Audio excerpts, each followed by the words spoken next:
Austol.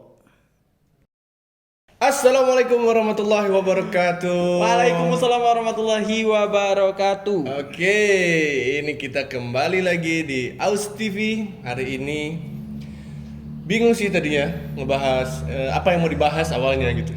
Bukan tadi sih. Terus Dari dari kemarin-kemarin ya, dari kemarin-kemarin. Makanya udah lama Udah nggak lama. ngupload ya guys ya. Oh iya. Hanya hari ini akhirnya kita ketemu topiknya yang mau dibahas. Hari ini rencananya kita mau ngobrol tentang sistem jual beli kredit yang sesuai dengan syariah. Oh iya. Ya. Meskipun di video short YouTube kita udah ada ya Udah ada. sebenarnya, tapi mungkin masih butuh penjelasan lagi ya Pak ya. Masih butuh penjelasan panjang karena kita udah beberapa kali kan ngeposting di Reels tentang sistem kredit syariah itu seperti apa, tapi ternyata masih banyak pertanyaan yang muncul gitu. Khususnya ke Zidan ya. Iya. Karena Zidan kan sehari-hari ketemu dengan konsumen nih. Ya kan? Pasti banyak tuh muncul pertanyaan, emang apa sih bedanya gitu kan? Mereka masih bertanya, masih ada yang belum paham ya. Masih banyak pertanyaannya. Pertanyaan itu biasanya muncul dari orang-orang yang seperti apa? Monggo dijelasin, saya sambil ngopi. Oke, ini saya nggak dibuatin kopi ya. Bikin sendiri, Pak. Nah ini gini sih Pak, kalau pertanyaan seputar kredit syariah itu memang benar-benar orang yang awam lah ya tentang kredit syariah, ataupun juga orang-orang yang masih penasaran kok bisa sih kredit syariah, kok bisa sih tanpa riba tapi mereka dapat keuntungan. Nah bagian di situnya itu loh Pak yang ini yang masih bertanya. Berarti asumsinya bahwa riba itu sama dengan keuntungan gitu.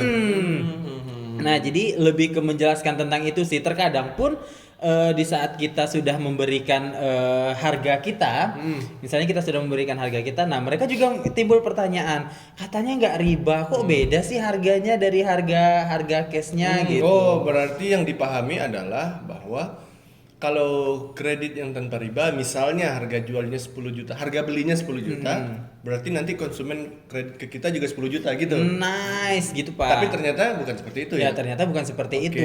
ya. Jadi sebenarnya Kredit syariah tanpa riba itu sebenarnya ini kita berbicara tentang ribanya itu dulu Pak ya. Sebenarnya riba itu ya guys ya, itu bukan keuntungan. Jadi riba itu bukan besar kecilnya yang didapat oleh yang pemberi kredit. Oke. Nah, bukan itu. Tapi riba itu adalah terletak pada akad kreditnya. Nah, kita lihat dulu nih Pak, akad kreditnya itu seperti apa ya kan? Nah, seperti yang kita laksanakan di sini kan. Kita lihat dulu nih akadnya apa nih? Akadnya jual beli barang atau pinjaman uang. Kayak ini yang sering disampaikan Ustadz tentang dalilnya itu Allah menghalalkan menghalalkan jual beli dan mengharamkan riba. Nah itu, nah jadi kita lihat dulu sistem akadnya ya Pak ya. Oke. Sistem akadnya itu akadnya jual beli atau pinjaman uang. Oke. Nah yang mana nih? Ini karena sering juga nih Pak. Mentang-mentang kita pakai akadnya jual beli, orang juga menghalalkan segala macam cara supaya mendapatkan uang, tapi dengan akad akal-akalan jual beli. Oke. Pernah nggak Pak? Pernah nggak itu? Misalnya seperti apa tuh? Misalnya nih, yaudah berarti kami jual aja barang kami ke Bapak, nanti abis itu kami beli lagi gitu. oke. Nah gitu, pernah gak sih Pak yang ngajuin ke Bapak dulu? Pernah ya? Nah gitu, sepertemuan kita selama ini dengan konsumen kan. Jadi yang kita jelaskan, ya yang pertama riba itu bukan keuntungan. Nih kita tekankan lagi ya, riba itu bukan keuntungan ya.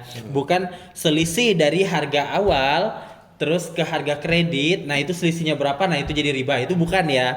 Jadi kalau misalnya kita jual secara kredit, boleh tuh Pak harganya di atas harga cash. Boleh Boleh. Pak, iya. Dalam hukum jual beli kan boleh. Iya, betul. Iya, dalam jual beli boleh ya. Sama aja lah kayak orang di pasar biasa.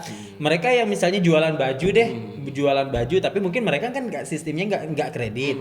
Nah, jualan baju, mereka kan beli baju itu kan misalnya beli baju di kayak Bapak deh. Mungkin ada teman-teman yang usaha jualan baju misalnya ngambilnya di Bandung misalkan ngambilnya di Bandung itu harganya bisa 100.000. Jual lagi di sini gitu ya. Jual lagi kan di sini nggak mungkin 100.000 kan. Nah karena kan kita pasti ngambil keuntungan. Ya gitu aja sih simpelnya. Jadi intinya adalah semua kembali ke akad. Kami beli 5 juta, kami jual lagi 6 juta. Ya kalau memang konsumennya sepakat, ya udah berarti harga jualnya 6 juta gitu ya. Dengan pembayaran misalnya dicicil selama 6 bulan misalnya gitu Iya. ya. Nah, jadi di sini yang perlu ditekankan bahwa keuntungan itu tidak sama dengan riba. Nah, di mana terjadinya riba di dalam kredit? Nah, terjadinya Ketika harga yang disepakati di awal, nah itu ada penambahan lagi pada Ada saat penambahan proses lagi. proses pembayarannya, Oke, Pak. misalnya kayak seperti mungkin ya yang dilakukan oleh leasing-leasing lain. Ini kan sekalian kita jawab orang yang nanya perbedaan kita sama Betul. leasing lain apa. Nah, yang mungkin yang dipraktekkan sama leasing-leasing lain, nah itu ada denda keterlambatan, Pak. Oke. Nah, denda ini kan sebenarnya bukan termasuk dalam harga, Pak ya. Oke, Ya, betul. denda ini kan bukan ini denda ini adalah sebagai punishment lah kita Penambahan di bilangnya. luar harga ya. Penambahan di luar harga, tapi kan ini sebenarnya apa sih punishment, apa sih Iya, bahasa Indonesia? hukuman. Hukuman lah untuk orang-orang yang terlambat bayar atau terlambatnya terlalu jauh. Nah, tapi dalam sebuah akad kredit jual beli itu nggak boleh, ya Pak ya? Betul, Nah, karena itu nggak boleh. itulah disitulah terjadinya riba, gitu ya. Nah, terus sebenarnya banyak sih kalau kita mau bicara tentang hukum jual beli sesuai syariat gitu ya. Banyak contoh kayak yang barang harus kita miliki dulu, gitu iya. ya. Terus banyak lah sebenarnya banyak. Mungkin bisa dipelajarin banyak artikel atau website yang membahas tentang itu, banyak juga ustadz-ustadz yang membahas tentang itu. Nah, cuman di sini kita sih lebih ke arah menjelaskan gitu tentang apa sih bedanya kredit yang syariah dengan kredit konvensional. Gimana sih akad kredit yang benar itu yang tidak ada unsur riba di dalamnya gitu. Nah, sekarang muncul lagi pertanyaan gini, Pak. Saya akad kredit di leasing. Iya. Nah, ketika saya terlambat bayar, saya kena denda. Nah, disitulah ribanya kan gitu. Iya. Nah, kalau saya bayarnya nggak terlambat, berarti saya nggak kena denda dan saya nggak kena riba dong. Jadi gini loh. Nah, Pak. gimana tuh? Jadi kan sudah kita bilang di awal tadi ya. Riba itu adalah tergantung akadnya. Oke. Namanya akad pasti di awal ya, Iya. nggak ada di tengah, nggak Iya, ada di iya. akhir ya. Namanya akad di awal. Nah, kalau memang di sistem kredit itu ada denda, dan itu salah. Dibunyikan Dan gitu itu di akad salah. ya. Tapi di akad awal kan pasti sudah dikasih tahu. Oke, betul. Meskipun tidak dikasih tahu, konsumen sudah pasti tahu kalau itu nanti ada dendanya. Iya kan? betul. Contohnya nih, kami juga sering nih dapat konsumen yang itu mereka bilang, terkadang Pak kita sudah lunas, tapi karena kita selama ini terlambat bayar, tapi padahal cuma tanggal loh. Pada saat mau ngambil BPKB-nya Pak, itu ada biaya lagi Pak. Dan itu ya lumayan kalau per bulannya 10.000 dikali 2 tahun atau 3 tahun Pak. Nah, Biaya keterlambatan atau iya, gimana? keterlambatan itu tadi Pak. Terkadang denda itu per bulan, terkadang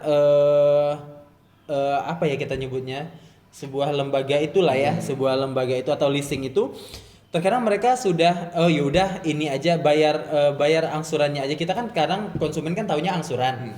Nah, misalnya ada nih beberapa orang yang mungkin tidak menyebutkan kalau ini ada dendanya. Nah, jadi mereka bayar itu cuman besar angsuran selama setiap bulannya besar angsuran.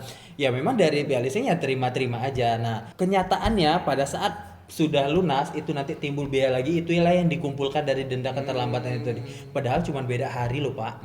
Tapi itu saya tahu sih. Maksudnya saya pernah dengar dan ada beberapa kerabat juga yang jadi kolektor di sebuah leasing konvensional gitu. Mereka juga cerita memang bahwa memang ada kolektor yang khusus untuk nagih yang terlambat hari, ada yang terlambat bulan gitu. Dan itu ada dendanya. Yang terlambat hari, terlambat bulan itu beda-beda besarannya. Berarti kan memang akhirnya harganya nggak sesuai gitu dengan kesepakatan. Itulah intinya bahwa kredit itu harus sesuai dengan akad gitu. Ketika akadnya sekian berarti harga yang dibayarkan harus sekian gitu lah. Kita sepakat 10 juta, mau dia terlambat sehari, 2 hari, sebulan, 2 bulan tetap harus gitu. Kalau ada lagi biaya di luar itu, nah disitulah letak ribanya gitu ya. Oke. Nah, sama ini lagi Pak. Nih ada timbul pertanyaan nih Pak. Gimana sih Pak dengan emas Pak? Nah, kalau emas itu memang secara hukumnya itu tidak boleh dikreditkan. Karena emas itu adalah alat tukar, gitu loh. Mungkin kalau sekarang sih udah nggak jadi alat tukar ya. Tapi kalau dulu kan emas itu kan jadi alat tukar. Oh, berarti memang hakikatnya pada dasarnya memang nggak boleh, Pak, makanya ya? kan kalau mata uang itu ada dinar, ada dirham, gitu loh. Dinar itu dari emas, dirham itu dari perak, gitu. Dan dua-duanya alat tukar, gitu. Tidak boleh mengkreditkan alat tukar. Bahasanya gini sebenarnya jadinya. Bapak ngeredit uang 100.000. Nah, iya. Dibayar berapa kali? 10 kali. Nggak mungkin kita jual 12.000, gitu kan? Karena itu uang, gitu. Kredit uang itu haram, gitu. Dan nanti jatuhnya ke riba. Nah, itu guys ya. Jadi kenapa emas, meskipun emas itu sebuah barang tapi tidak boleh dikreditkan. Mungkin Banyak kalau ya pertanyaannya. Iya banyak, Pak. Jadi yang jawabnya gitu, memang pada dasarnya memang emas itu kan tidak boleh dikreditkan. Nah, mungkin buat teman-teman yang masih penasaran boleh cari tahu lagi ya, Pak ya. Ada cara kalau mau. Tapi ini bukan kredit. Sistemnya adalah nabung. Oh iya, nabung dulu, nanti Iya. uangnya udah terkumpul baru beli Misalnya gitu, Pak. nih kita punya uang 100.000, ya udah beliin aja emas berapa dapatnya gitu. Oh, iya. Misalnya 0,1 gram ya udah beli 0,1 gram. Gitu. Bulan depan ada 100.000 lagi beli lagi. Gitu sih. Tapi kalau dikreditin itu nggak boleh. Gitu. Intinya gini sih, Pak, ke sebuah akad kredit itu, ini nggak apa ya saya yang ngomongin. Nggak apa-apa. Nanti tambahin kalau Iya, misalnya nggak memang kurang.